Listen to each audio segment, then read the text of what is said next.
As Palestinians hold funeral processions for dozens of their own killed yesterday in protests at the Israeli border, the U.S. is denying any responsibility or a link between the violence and the new American embassy in Jerusalem. Correspondent David Lee Miller has the latest tonight from our Middle East newsroom. Demonstrators returned to the Gaza border again today, though in fewer numbers. At least 2 Palestinians died and more than 130 were wounded in clashes with Israeli troops. Palestinians on the West Bank in Ramallah and Bethlehem also took to the streets. The Israeli military was bracing for larger protests to mark the anniversary of Israel's founding, or what Palestinians referred to as the Nakba, the Great Catastrophe. Hamas, which is in control of Gaza, called on protesters to breach the border fence, despite warnings from Israel that there would be deadly consequences. Instead of protesting, many Gaza residents found themselves at the funerals for the 60 people who died in yesterday's demonstrations, coinciding with the relocation of the U.S. Embassy to Jerusalem. More than 2,000 were wounded. Hospitals in Gaza are unable to cope.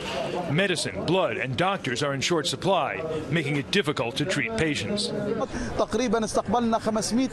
We received almost 500 injuries, while the capacity of the emergency department is 20 beds. The Israeli military released video of Monday's violence and says its actions were in self-defense. Israel says some of the demonstrators are Hamas operatives. In the video, Palestinians can be seen trying to cut the border fence.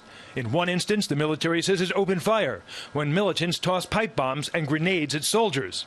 At the UN, Ambassador Nikki Haley came to Israel's defense. I asked my colleagues here in the Security Council, who among us would accept this type of activity on your border? No one would. No country in this chamber would act with more restraint than Israel has. The Palestinian UN ambassador also addressed the council, asking diplomats how many Palestinians have to die before you take action.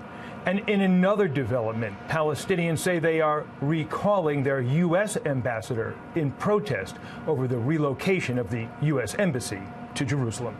Brett? David Lee Miller, live in Jerusalem. David Lee, thank you.